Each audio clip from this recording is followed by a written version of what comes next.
जय श्री कृष्णा।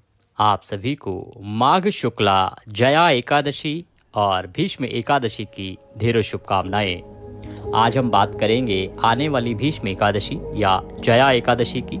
इसे हम विष्णु सहस्त्रनाम एकादशी के नाम से भी पुकार सकते हैं, जान सकते हैं। इसकी महिमा बहुत अधिक है। क्यों हम बता रहे हैं कि भीष्म एकादशी है, क्यों हम कह रहे हैं कि यह विष्णु सहस्त्रनाम एकादशी के रूप में भी जानी जाती है, इसके बारे में हम चर्चा करेंगे। इस दिन भद्रा भी है, तो भद्रा के समय में कैसे पूजन करना है, कैसे नहीं करना है, भद्रा का समय क्या रहेगा, ये भद्रा कितनी प्रभावशाली है और किस प्रकार से परिवर्तन रहेगा इस एकादशी के पूजा पाठ में। निश्चित रूप से माघ शुक्ला जो एकादशी है उसकी पूजा पाठ अन्य एकादशियों से भिन्न रहेगी। भिन्न इसलिए क्योंकि माघ मास में बहुत से परिवर्तन आते हैं। देखिए, प्रत्येक माह की एकादशी में आमूल चूक परिवर्तन होते ही हैं। सभी एकादशियों की पूजा विधि एक सी नहीं होती, या तो भोग अलग होता है, पूजा अलग होती है, अर्पण अलग होता है। इसीलिए आपको विशेष रूप से ध्यान रखना चाहिए कि किस एकादशी पर किस प्रकार से पूजन करना है, पारण कैसे करना है, पारण की विधि क्या रहेगी, भगवान को भोग क्या लगाएंगे और किन गलतियों से आपको बचना चाहिए। साथ ही बताएंगे आपको कि इस दिन आप क्या उपाय करें जिससे कि आपके जीवन के सभी दुख दूर हो जाएं। इच्छा पूर्ति उपाय क्या रहेगा। ये जो एकादशी है ना, इस एकादशी पर भगवान की प्रतिमा का अभिषेक करने का बड़ा विधान है साहब, बड़ा विधान है। इसीलिए आपको अभिषेक भी इस दिन करना चाहिए। कैसे वह अभिषेक करना है, कैसे संकल्प करना है, संकल्प की विधि भी आपको बताएंगे। और विष्णु सहस्त्र नाम की महिमा इस तिथि के साथ कैसे जुड़ी है उसका वर्णन सुनना बड़ा अनिवार्य है। और एक पाठ बताया जाएगा जो इस एकादशी पर अवश्य रूप से आपको करना ही चाहिए। बिना उस पाठ के यह एकादशी पूर्ण कैसे मानी जा सकती है। ये बहुत महत्वपूर्ण चर्चा है, इसको आप अंत तक सुनिएगा, तभी आप जान पाएंगे कि हम ऐसा क्यों कह रहे हैं। ये कौन सा ग्रंथ है, ये कौन सा स्तोत्र है जो इस एकादशी के साथ जुड़ा है। जानकारी जो भी प्रदान की जाएगी वो शास्त्रों पर आधारित होगी। हम अपने मन गढ़ंत तरीके से कुछ भी नहीं बोलते हैं। जैसा पुराणों में चर्चा में लिखा है, जैसा पुराणों में लिखा है, शास्त्रों में लिखा है, वही हम आपको बताते हैं। क्योंकि ये प्रतिष्ठित देवभूमि ज्योतिष संस्थान का YouTube चैनल है, यहाँ पर सही जानकारी ही आपको प्रदान की जाती है। तो अच्छी जानकारियाँ और सही जानकारियाँ प्राप्त करने के लिए चैनल पर नए हैं तो सब्सक्राइब कर लीजिएगा, जिससे कि आपको सभी धार्मिक जानकारियाँ, व्रत त्योहारों से संबंधित और सभी सही कथाएं समय से सुनने को प्राप्त होती रहें।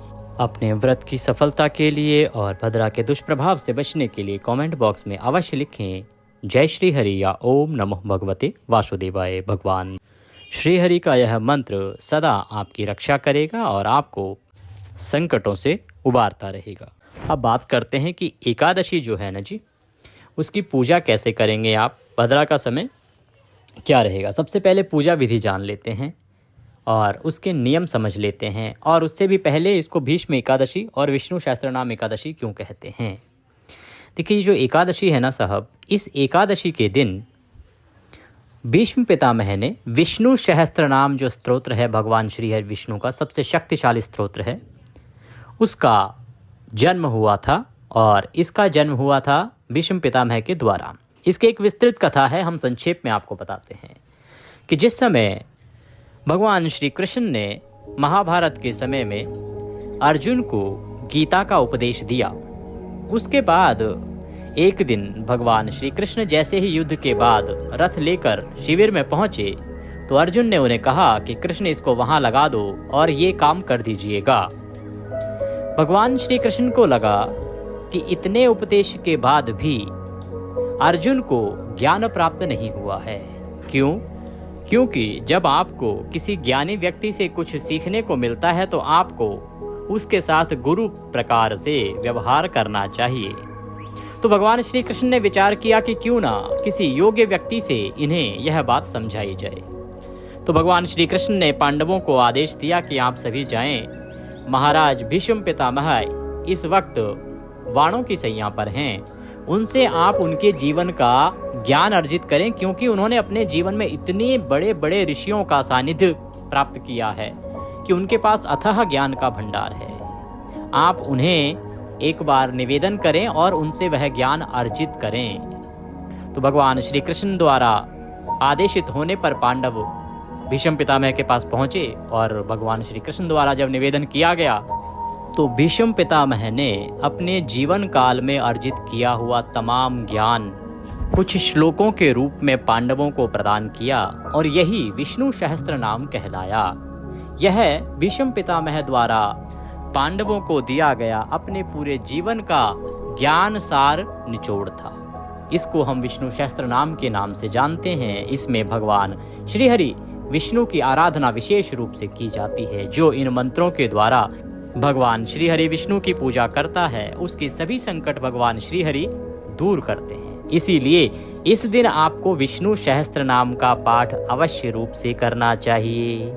अब बात करते हैं कि एकादशी के नियम क्या रहेंगे और पूजन कैसे करना है, विधि क्या रहेगी। तो एकादशी का जिस दिन आप व्रत कर रहे हैं ना साहब, तो आपको सूर्योदय से पहले उठ जाना चाहिए। एकादशी के जो नियम हैं वो दशमी तिथि से आरंभ होते हैं। कैसे आरंभ होते हैं दशमी तिथि से? नियम कहता है कि आपको व्रत के एक दिन पहले ही दोपहर के बाद अन्न ग्रहण नहीं करना चाहिए, परंतु आज के समय में इस नियम का पालन करना बड़ा कठिन माना जाता है। इसीलिए यदि आप रात्रि का भोजन करते हैं तो ध्यान रखें कि आप किसी प्रकार के तामसिक पदार्थ का प्रयोग भोजन में ना करें। लहसुन प्याज आदि भी ना खावें। रात्रि को दंत धावन आदि करके सोएं। अगले दिन आपको मंजन और टूथपेस्ट आदि भी प्रयोग में नहीं लाने चाहिए, क्योंकि ये जितनी भी टूथपेस्ट हैं या मंजन हैं, इन सभी में या तो नमक आता है या तो किसी प्रकार का केमिकल जो कि आपके व्रत को खंडित करता है। इसीलिए आपको यह नहीं करना चाहिए। कुछ विशेष प्रकार के मंजन और टूथपेस्ट हैं जो कि व्रत के लिए बने हैं। व्रत स्पेशल पेस्ट आते हैं, मंजन आते हैं, वो आप ले सकते हैं। अगर आपको जानकारी ना हो तो कमेंट बॉक्स में लिख के पूछ लीजिएगा, हम आपको अवश्य ही उसके बारे में जानकारी प्रदान करेंगे। ब्रह्म मुहूर्त में उठें या सूर्योदय से पहले उठें। उठ के स्नान आदि करके सबसे पहले भगवान भास्कर को जल दीजिए। जल देते समय उसमें थोड़ी सी रौली और लाल रंग का पुष्प अवश्य डाल लीजिएगा। फिर आपको आज के व्रत की पूजन और संकल्प आदि करना है। पूजन करने के लिए भगवान श्रीहरि की कोई तस्वीर लीजिएगा और प्रतिमा आपके पास हो तो और उत्तम रहेगा। प्रतिमा पर हम भगवान का अभिषेक भी करेंगे। इस एकादशी पर भगवान को पंचामृत अर्पित करना बड़ा ही पुण्यदायी माना जाता है। तो हम पंचामृत कैसे अर्पित करेंगे उसकी विधि आपको बताएंगे। सबसे पहले सामग्री एकत्र कर लीजिएगा। सामग्री के रूप में क्या होगा? भगवान की तस्वीर, प्रतिमा, एक लोटे में जल लीजिएगा। पहले थोड़ा गंगा जल डालिएगा, फिर जल से भर लीजिएगा। पुष्प, फूलों की माला, धूप, दीप, पान का पत्ता, लौंग, इलायची, एक सुपारी रख लीजिएगा। नैवेद्य के रूप में भोग लगाने के लिए यदि आपके पास तिल युक्त कोई मिठाई हो तो बहुत उत्तम रहेगा। तिल युक्त मिठाई रख लीजिएगा। तिल का भोग लगेगा इस दिन भगवान को। पंचामृत बना लीजिएगा। पंचामृत बनाने के लिए थोड़ा सा कच्चा दूध, दही, घी, शहद और शक्कर, इन 5 चीज़ों से पंचामृत बनेगा। तो पंचामृत के लिए सामग्री रख लीजिएगा। धूप, दीप रख लीजिएगा और यह सामग्री एकत्र करके एक थाली में सजा के रख लीजिएगा। एक खाली कटोरी रखिएगा और भगवान की तस्वीर के साथ साथ यदि आपके पास कोई प्रतिमा है तो प्रतिमा को रखने के लिए एक पात्र लीजिएगा। तांबे का या पीतल का हो तो उत्तम है, जिसमें कि हम भगवान का अभिषेक भी करा सकें। इन सभी सामग्रियों को एकत्र कर लीजिए। आसन लगा के बैठ जाइए। अब हम पूजन करेंगे। पूजन में सबसे पहले शुद्धिकरण होता है, फिर भगवान की स्थापना होती है, फिर संकल्प और फिर पूजा। तो शुद्धिकरण के लिए एक पुष्प लीजिए और उस पुष्प को जो लोटे में जल है उसमें डुबोइए और सभी सामग्री पे और जिस स्थान पर आप बैठकर पूजन कर रहे हैं सभी जगह जल को छिड़किए। ओम पवित्रो पवित्रं सर्वांग वस्तांगतोपिका पुंडरीकाक्षं सभयंतरः शुचि ओम। इस प्रकार से सभी स्थान को आपने शुद्ध किया है। शुद्ध करने के बाद भगवान की तस्वीर को, प्रतिमा को स्थापित करेंगे। सबसे पहले भगवान को आसन दीजिएगा। आप यदि चौकी पर पूजन कर रहे हैं तो चौकी लगाइए। पृथ्वी पर रखकर भी आप पूजन कर सकते हैं। जहाँ भी तस्वीर आपने रखनी है वहाँ पे थोड़े से पुष्प रख दीजिए भगवान के लिए और वो पुष्प जो है आसन के रूप में भगवान को आप दे रहे हैं, उसके ऊपर भगवान की तस्वीर या प्रतिमा स्थापित कर दीजिए। जो पात्र आप प्रतिमा के लिए ले रहे हैं उस पात्र में पहले पुष्प रखिए और उसके ऊपर वह प्रतिमा आप स्थापित कर दीजिएगा। अब आपको पूजा के लिए योग्य होना होता है तो जो विधि बताएंगे वैसे करते जाइएगा। एक चम्मच लीजिएगा या जल आचमनी आपके पास हो, आचमनी, तो आचमनी को लोटे में डालिएगा। अपने सीधे हाथ पर जल लीजिएगा और आचमनी कीजिएगा। आचमनी कैसे? वो जल पीना होगा आपको। तो सबसे पहले जल लीजिए अपने सीधे हाथ में और धो लीजिए। हस्तो प्रक्षालनम। अब आप जल आचमनी करेंगे। ओम माधवाय नमः। जल लीजिए 1 चम्मच, पी जाइए। ओम केशवाय नमः। पुनः जल लीजिए, पी जाइए। ओम नारायणाय नमो नमः। जल लीजिए, पी जाइए। ओम ऋषिकेशाय नमो नमः हस्तो प्रक्षालनम। इस प्रकार से 3 बार जल पीना है आपने और हाथ धो लेने हैं। अब आप अपने आप को तिलक कीजिए, मौली बांधिए। यदि परिवार के और लोग भी आपके साथ पूजन कर रहे हैं तो बहुत उत्तम बात है, आप सभी को तिलक कीजिए और सभी को मौली बांधिए। यही कार्य जब पंडित जी आपके घर होते हैं तो पंडित जी करते हैं। अब हम भगवान का पूजन करेंगे। पूजन करने के लिए आपको सर्वप्रथम क्या करना है कि एक कटोरी जो है ना, वो भगवान की तस्वीर के सामने रख दीजिए। सबसे पहले भगवान को पद्य अर्घ आचमनी अर्पित किया जाएगा। तो पद्य अर्घ आचमनी कैसे अर्पित करते हैं, देखिए 1 चम्मच जल लीजिएगा, उस कटोरी में छोड़ दीजिएगा। और यदि आपके पास प्रतिमा है तो हमने कहा है प्रतिमा को आप साक्षात अर्पित करेंगे।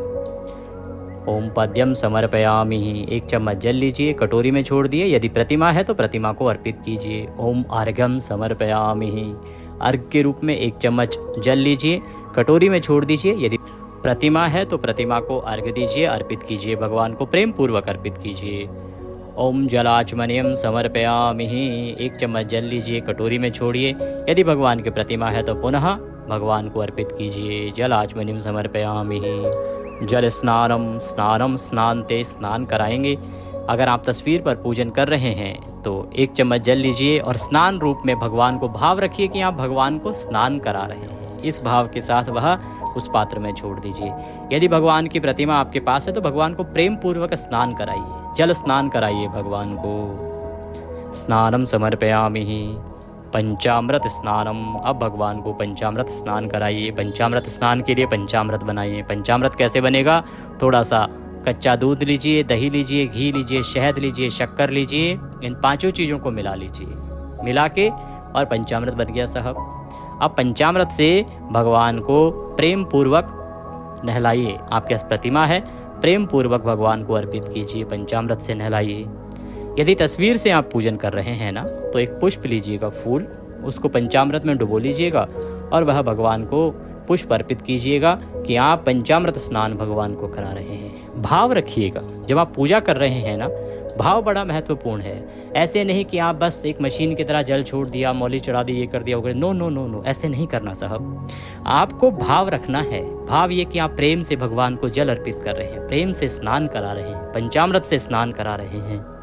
पंचामृत स्नानम समर्पयामि, शुद्ध्योदक स्नानम।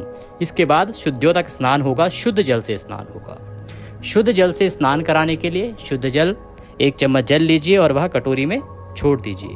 और यदि आप प्रतिमा पर पूजन कर रहे हैं, कोई भगवान की प्रतिमा है, तो आप शुद्ध जल से उन्हें स्नान कराइए। शुद्धोदक स्नानम समर्पयामि, शुद्ध जल से स्नान अर्पित कीजिए, जल चढ़ाइए। इत्र फुलेल लेपनम, अब आप भगवान को इत्र अर्पित कीजिए, सुगंध अर्पित कीजिए। सुगंध अर्पित करने के लिए इत्र लीजिए, उसको आप किसी पुष्प में लगाइए और वह भगवान को अर्पित कीजिए। यदि आपके पास पुष्प नहीं है तो आप रुई पर भी ले सकते हैं, कॉटन जो आती है, थोड़ी सी रुई पर इत्र लगाइए और वह भगवान को अर्पित कीजिए। इत्र फुलेल लेपनम। वस्त्रम वस्त्रांते, वस्त्र अर्पित कीजिए। वस्त्र हैं तो वस्त्र अर्पित कीजिए, अन्यथा मौली तोड़िएगा। मौली होती है जो हाथ में कलावा बांधते हैं आप, उसका एक टुकड़ा तोड़िए और वह वस्त्र के रूप में भगवान को चढ़ा दीजिए। वस्त्रम वस्त्रांते। चंदनम चंदनांते, चंदनम महत्वपूर्णम, चंदन लगाइए भगवान को, प्रेम से चंदन लगाइए। चंदन लगा के अक्षत के स्थान पर तिल लगाइए। तिल लगा के भगवान को पुष्प अर्पित कीजिए। पुष्प और फूलों की माला है तो फूलों की माला पहनाइए, प्रेम पूर्वक माला पहनाइए भगवान को। धूपम दर्शयामि दीपम दर्शयामि, धूप दिखाइए, पहले धूप जलाइए, धूप दिखाइए और दीप जलाइए, दीप दिखाइए भगवान को। धूप दीप दिखाने के बाद नैवेद्यम समर्पयामि, नैवेद्य अर्पित कीजिए। नैवेद्य कैसे अर्पित करेंगे, देखिए नैवेद्य के रूप में आप भगवान को तिल से बनी हुई कोई भी मिठाई अर्पित कर सकते हैं इस एकादशी पर। माघ में तिल का बड़ा महत्व है, आपको तिल से बनी हुई मिठाई ही इस दिन भगवान को चढ़ानी चाहिए। ये माघ की दूसरी एकादशी है, पहली षठ तिला थी, उस पर तिल के 6 प्रयोग भी हमने बताए थे। इसमें केवल आपको तिल युक्त भोग भगवान को लगाना है, तो भोग लगाइए भगवान को, जलाचमनी कराइए। 1 चम्मच जल लीजिए और भगवान के सामने जो आपने पात्र रखा है उसमें छोड़ दीजिए। जल आचमनीम समर्पयामि। ताम्बूलम पूंगीफलम। ताम्बूल कैसे बनेगा जी? ताम्बूलम पूंगीफलम। तो ताम्बूल के लिए पान का पत्ता लीजिए, 2 लौंग, 2 इलायची और 1 सुपारी उसमें रखिए, पान का बीड़ा बनाइए और वह भगवान को अर्पित कीजिए। ताम्बूलम पूंगीफलम शुभ दक्षिणायाम शुभ दो वर दो भवः। ताम्बूल अर्पित करके भगवान को दक्षिणा अर्पित कीजिए। जो भी द्रव्य आपके पास है, जो भी आप दक्षिणा अर्पित करना चाहते हैं आपकी श्रद्धा के अनुसार, वह दक्षिणा भगवान को चढ़ाइए, भगवान को नमस्कार कीजिए, प्रणाम कीजिए। यह है पूजा की विधि। इस प्रकार से आपको पूजन करना है। इसके बाद महत्वपूर्ण बात होती है संकल्प की, जो कि आपको पूजा से पहले करना होता है। जैसे ही आप पूजा के लिए बैठे, आपने जलाचमनी करी, उसके बाद आपको कलावा आदि, मौली आदि बांध के तिलक आदि करने के बाद आपको संकल्प करना होता है और फिर करनी होती है भगवान की पूजा। अब वो संकल्प विधि एक बार आपको बता देते हैं। संकल्प कैसे करेंगे आप? अपने सीधे हाथ में जल लीजिए, 1 रुपये का सिक्का दक्षिणा के रूप में कम से कम रखिए। 3 बार बोलिए ओम श्री विष्णु, ओम श्री विष्णु, ओम श्री विष्णु। अपना नाम, अपना गोत्र, जिस स्थान पर बैठकर आप संकल्प कर रहे हैं वहाँ का मकान नंबर, क्षेत्र का नाम, शहर का नाम। माघ मासे शुक्ल पक्षे जया एकादश्यायाम पुण्यतिथियो आयु आरोग्यता प्राप्त्यार्थाय धन संपत्ति प्राप्त्यार्थाय एकादशी व्रत पूजनम संकल्पम संकरिष्ये। बोलिए सौ श्री विष्णु शरणौ शरणम प्रपद्ये। और वह संकल्प भगवान के चरणों में अर्पित कर दीजिए। भगवान को संकल्प अर्पित कर दीजिए। इसके बाद आपको पूजन करना है, जो विधि बताइए उस विधि से पूजन करके आपको कथा सुननी है और विष्णु सहस्त्र नाम का पाठ करना है। ये बहुत आवश्यक है। विष्णु सहस्त्र नाम का पाठ आपको इस एकादशी पर विशेष रूप से करना चाहिए। यही भिन्नता है अन्य एकादशियों में।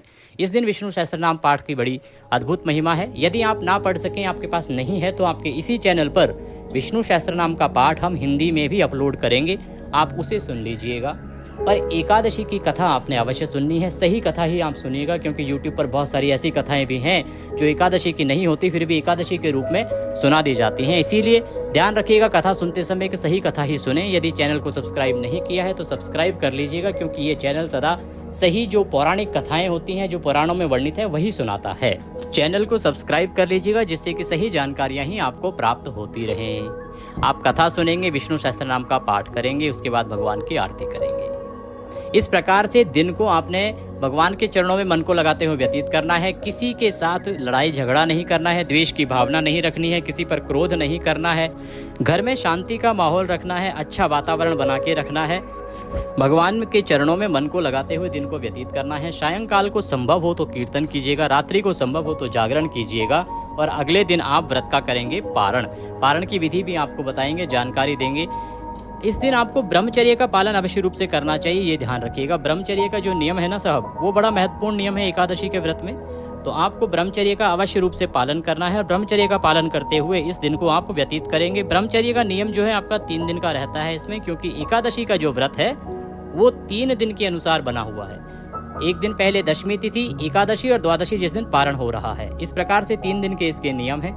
आपको मसूर की दाल नहीं खानी है, चने की दाल नहीं खानी है, आपको शहद नहीं खाना है और भगवान को अर्पित कर सकते हैं जब आप पूजा कर रहे हैं, अभिषेक करा रहे हैं तो खाना नहीं है।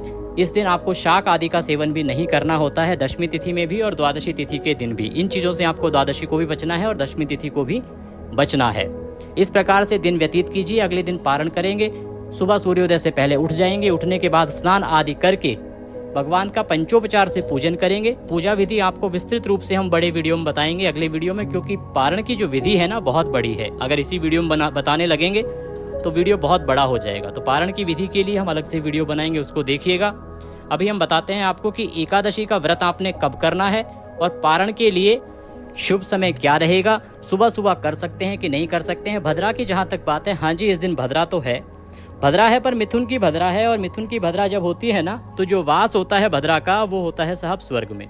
स्वर्ग में जब भद्रा का वास होता है तो पृथ्वी पर उसका कोई प्रभाव नहीं होता है। इसीलिए आपको भद्रा से व्यथित होने की, चिंतित होने की आवश्यकता नहीं है। यदि कोई इस प्रकार का वीडियो आपके सामने आता है जो कह रहा है कि भद्रा है और आपको परेशान होने की आवश्यकता है, तो हमें बताइएगा, हम उसका निराकरण करेंगे। क्योंकि ये जो भद्रा है ये स्वर्गलोक की भद्रा है और इसमें कोई दोष नहीं है। आप आराम से विधिवत जो विधि है बताई है उसी विधि से आप पूजन कीजिएगा। पूरा दिन पूजन कर सकते हैं एकादशी का। बात करते हैं कि एकादशी का व्रत किस दिन करना है आपने और पूजन कब करना है, साथ ही पारण कब करना है। देखिए, माघ मास के शुक्ल पक्ष की जो जया एकादशी है ना जी, ये आरंभ हो रही है 7 फरवरी को रात्रि को 9:26 पर और 8 फरवरी को 8:15 रात्रि को समाप्त होगी। ऐसे में 8 फरवरी को जो एकादशी है वो सूर्य के मुख से भी है और रात्रि को द्वादशी आ जाएगी तो द्वादशी युक्ता भी हो गई। तो 8 फरवरी को ही जया एकादशी का व्रत किया जाएगा, सर्वोत्तम रहेगा। 9 फरवरी को आप पारण करेंगे। पारण के लिए जो शुभ समय रहेगा साहब, पारण के लिए शुभ समय रहेगा सुबह 7:10 से और 9:20 तक। इसमें आप पारण कीजिएगा। पारण के लिए मंत्र रहेगा ओम नमः भगवते वासुदेवाय। पारण की विस्तृत जानकारी के लिए विस्तृत वीडियो देखिएगा। ये थी जानकारी एकादशी के बारे में। वीडियो थोड़ा सा भी उपयोगी लगा हो, अच्छा लगा हो तो कृपया एक लाइक अवश्य कर दीजिएगा, क्योंकि आपका एक लाइक हमारे लिए बहुत महत्वपूर्ण होता है।